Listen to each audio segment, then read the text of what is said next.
Hey everybody, it's Akeem Hill here. I'm very excited to share this video with you all. As you all know, it is the end of 2019 and the end of a decade. And also, if you know me very well, you know that I really do appreciate gospel music. So, what I am going to do is I'm going to share my top 10 gospel albums of this decade. All right, we're going to start with number 10. This is going to be a one-stop shop. I'm not going to do any editing, I'm not going to do any fancy videos or, whatever. But here we go. All right. So number 10. Number 10, I have Live Through It by James Fortune, which came out in 2014. Now, one of the things that I appreciate about James Fortune is the fact that he was able to write songs for any and every situation. I mean, if you were depressed, if you were sad, if you were lonely, if you needed a miracle, if you needed money, if you needed a spouse, if you needed a house, if you needed a job, he had a song for that situation. And another thing I really appreciate about this particular album is the fact that it has two different discs. Now, I know that is a old school method of sharing music that's kind of phasing out in terms of having multiple discs for a particular album. And I think this is one of the last few times that we've actually seen a double disc album.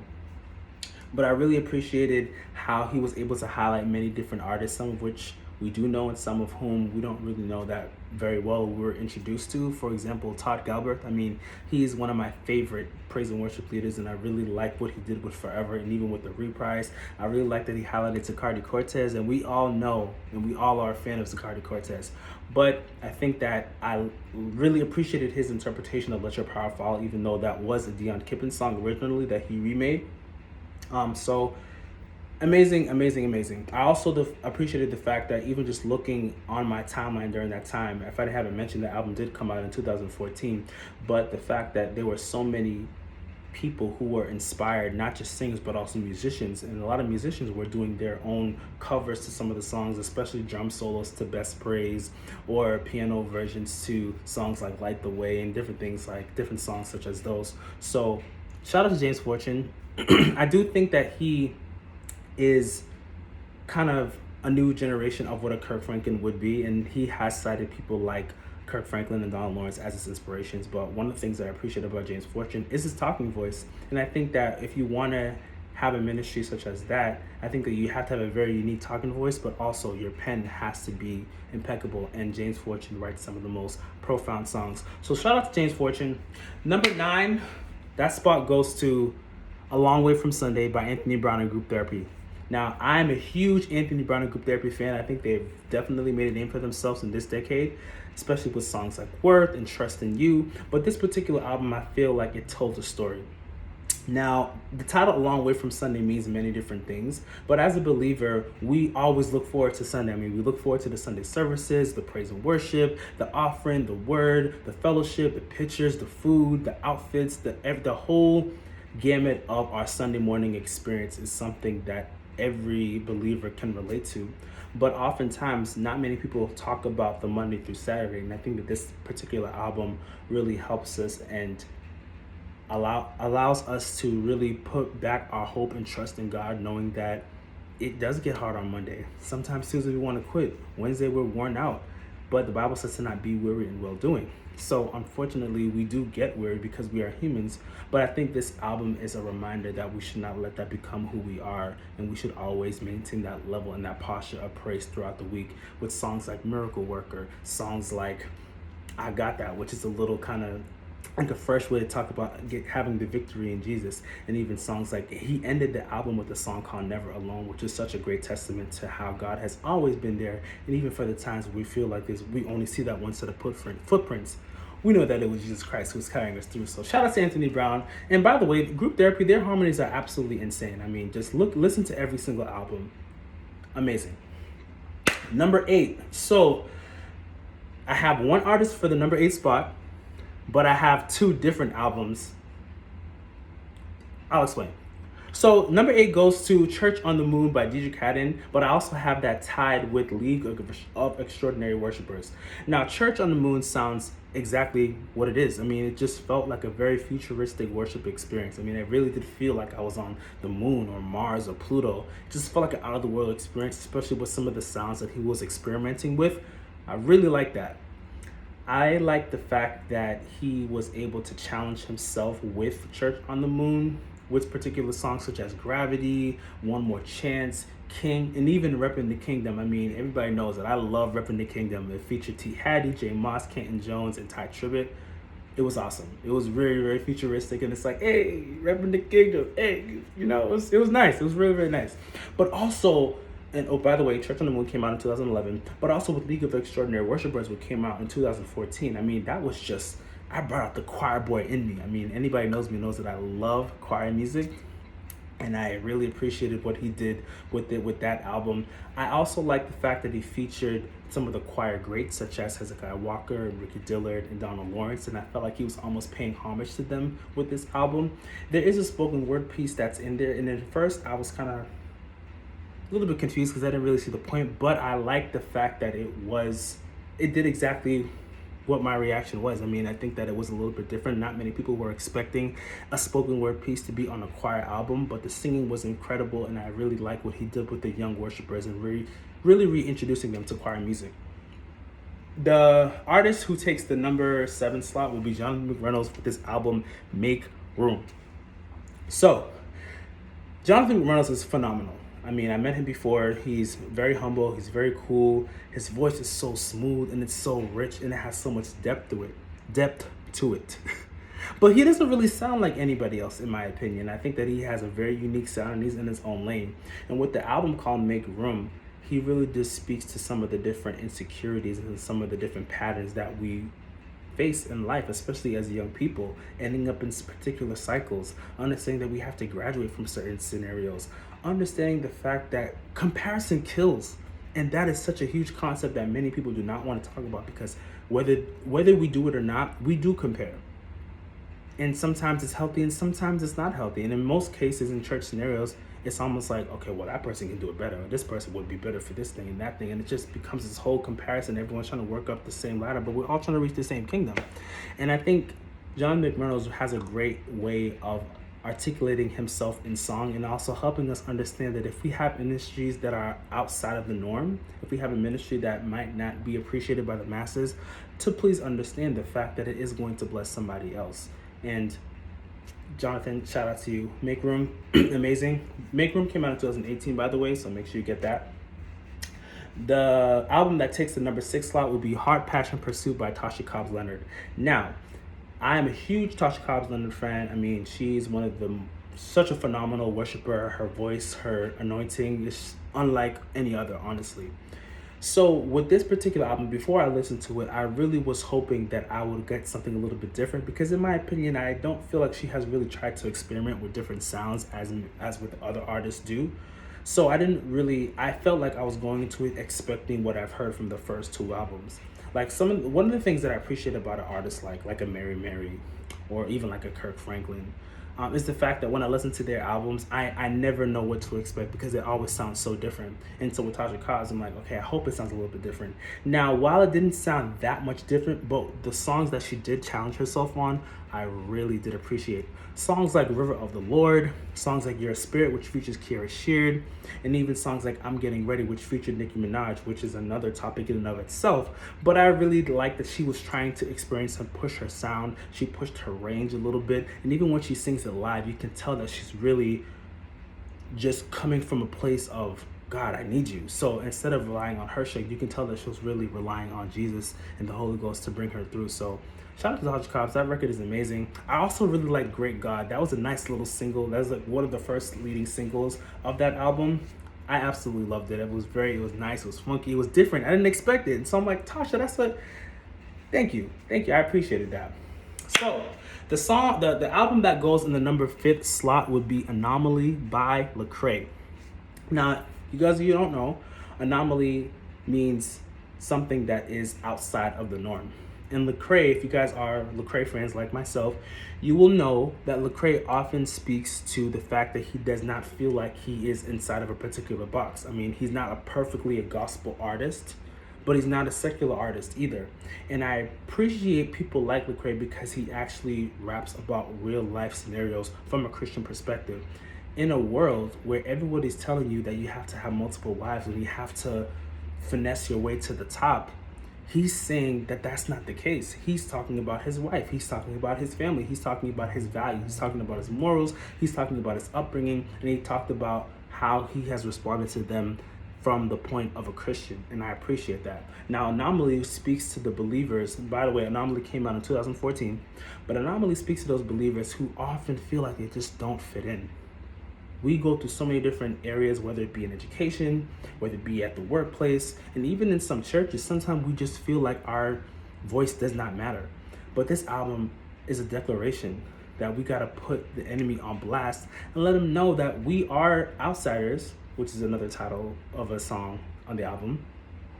And we just got to go for it. We know that we have to be bold. We can't give up. He has songs like Give In, songs like Broken, songs like Timepiece, songs like Runners, songs like Welcome to America. I mean, from start to finish, I really appreciated it.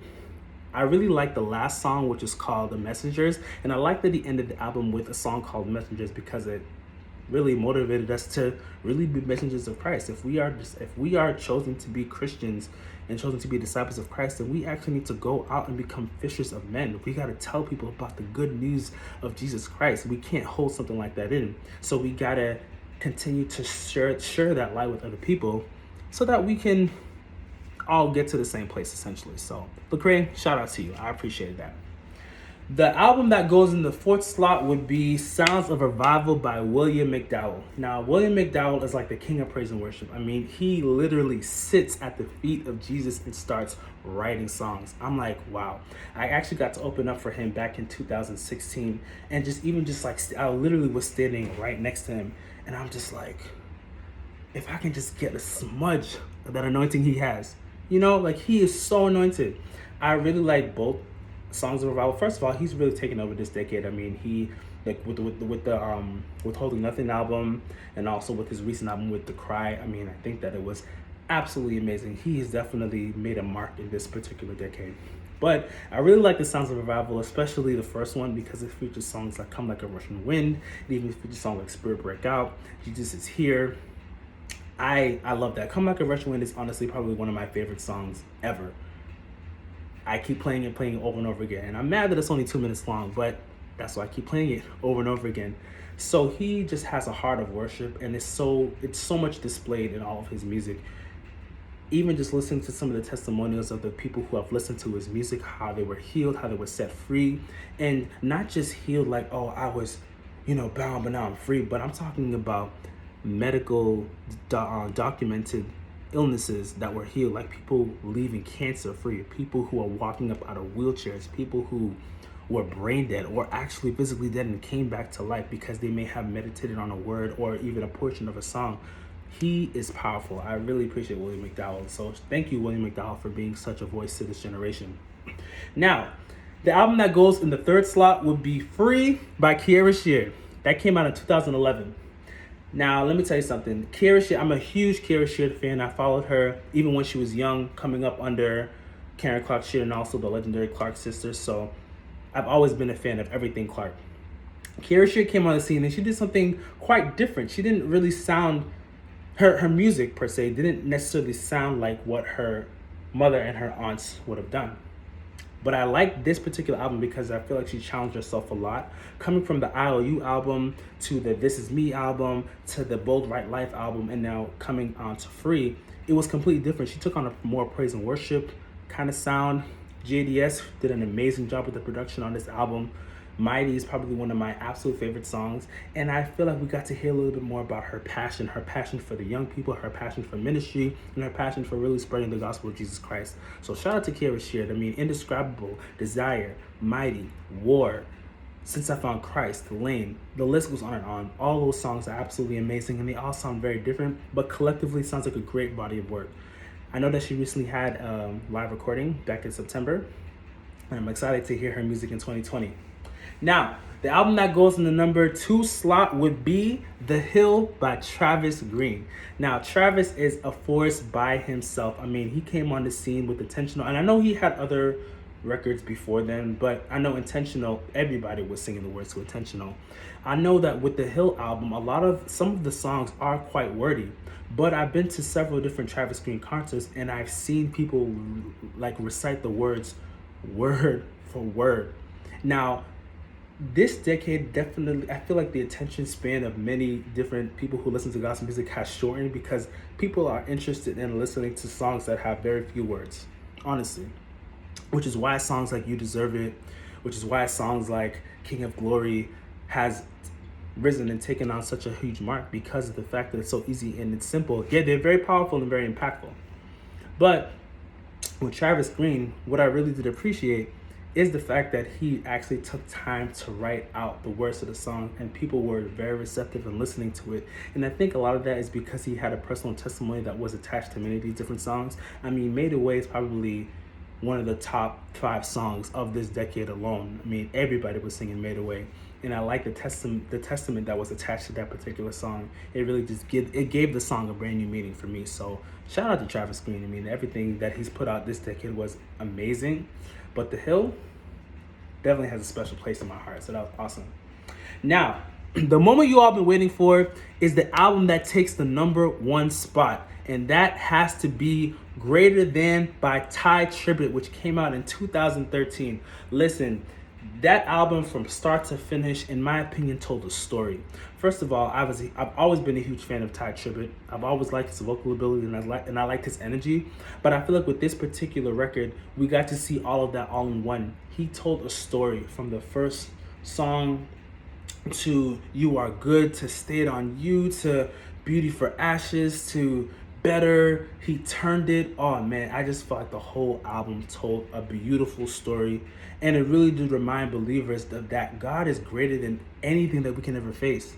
And he knows the ways that the Bible even says that he knows the ways that we take. And when he tried us, he's going to come out as pure gold. I mean, I still listen to that album from start to finish. I remember when I first came out, I had first graduated from college and I had my first job outside of college. And man, when I was driving around, I'd purposely sometimes take the long way home just so I can listen to the full album or listen to as much of it as I can, because I felt like I couldn't just stop after the third song. I just wanted to keep listening to it. I've actually heard him sing the album live, and not only did he sing every single song on the album, but he also sang many of his older songs too. And I appreciate when artists have that vocal stamina and ability where they can carry on a full concert without having to sound anything different than the recording. We all know that there are many artists out there who, in the studio, pitch perfect, they sound amazing. But then live, it's like, what's going on? Ty Tribbett really brought that same energy when he was doing it live, and I appreciated that a whole lot. I got to meet him a few times too. Very, very nice person. I think this album debuted at 30,000 in its first week, and before the streaming era, before the Spotify taking over and like people like streaming music, a lot of artists were very dependent on people buying their products. So shout out to Ty Tribbett for achieving that, because that's like unheard of, especially in the gospel community. So yeah, there you have it. So in the number 10 slot, Live Through It by James Fortune, which came out in 2014. Number 9 slot would be A Long Way From Sunday by Anthony Brown and Group Therapy, which came out in 2017. 8 would be Church on the Moon, which came out in 2011 by Dietrich Haddon / League of Extraordinary Worshipers, which came out in 2014, also by Dietrich Haddon. Number 7, Make Room, Jonathan McReynolds. Number 6, Heart, Passion, Pursuit by Tasha Cobbs Leonard, that came out in 2017. And then Make Room, came out in 2018. We have Anomaly at the 5th spot by Lecrae, which came out in 2014. We have Sounds of Revival by William McDowell, which came out in 2016. We have Free by Kara Sheard coming out in 2011. The Hill, Travis Green, 2015. And finally, Greater Than by Ty Tribbett coming out in 2013. Now, thank you all for watching. I really do appreciate it. If you like anything you hear, make sure you like, you comment, you subscribe. I'm going to try to upload this to YouTube as well. But here you go. Here it is. So thank you guys for listening. I appreciate it. And I'm excited for what's to come. God bless you all, and Happy New Year.